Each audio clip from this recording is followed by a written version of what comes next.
विधान परिषद में। तो hello friends, कैसे हो आप सब लोग। उम्मीद करती हूँ सभी लोग अच्छे होंगे। तो फ्रेंड्स, विधान परिषद ही भारत का भावी विधान बनाने का कार्य करेगी। अतः अछूतों को भी अपना दृष्टिकोण रखने के लिए कुछ सदस्यों को तो अवश्य ही भेजना चाहिए था।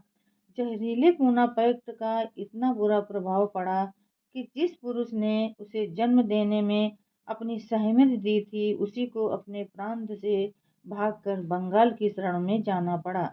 सौभाग्यवश बंगाल शेड्यूल कास्ट फेडरेशन के सभापति माननीय श्री जोगेंद्र नाथ मंडल उस समय बंगाल सरकार के न्याय मंत्री थे। डॉक्टर साहब ने अपना एक विशेष आदमी अपना नॉमिनेशन दाखिल करने के लिए हवाई जहाज से माननीय मंडल के पास भेजा।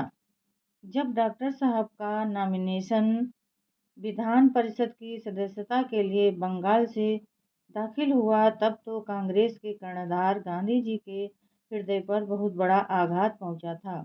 अंबेडकर बंगाल से केवल इसलिए खड़े हुए थे क्योंकि बंगाल असेंबली में कुछ यूरोपियन सदस्य भी थे।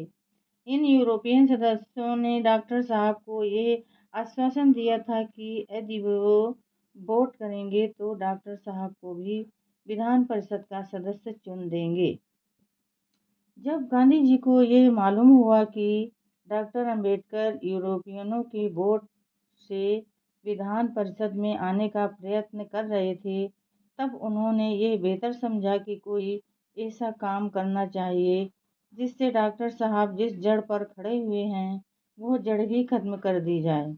यदि गांधी जी अछूतों के हितैषी थे, जैसा कि उन्होंने राउंड टेबल कॉन्फ्रेंस में चिल्लाकर कहा था, तो उन्हें इस बात की कोशिश करनी चाहिए थी कि डॉक्टर अंबेडकर भी विधान परिषद में चुन लिए जाएं। कुछ ही दिन पहले मद्रास के एक अछूत एमएलए श्रीयुक्त बीएस मूर्ति ने गांधी जी से ये पूछा था कि क्या डॉक्टर अंबेडकर अछूतों के सफल नेता हो सके हैं। इस प्रश्न का उत्तर देते समय गांधी जी ने कहा था, मेरी समझ में डॉक्टर अंबेडकर इस काम में तो सफल नेता से भी अधिक योग्य प्रमाणित हुए हैं।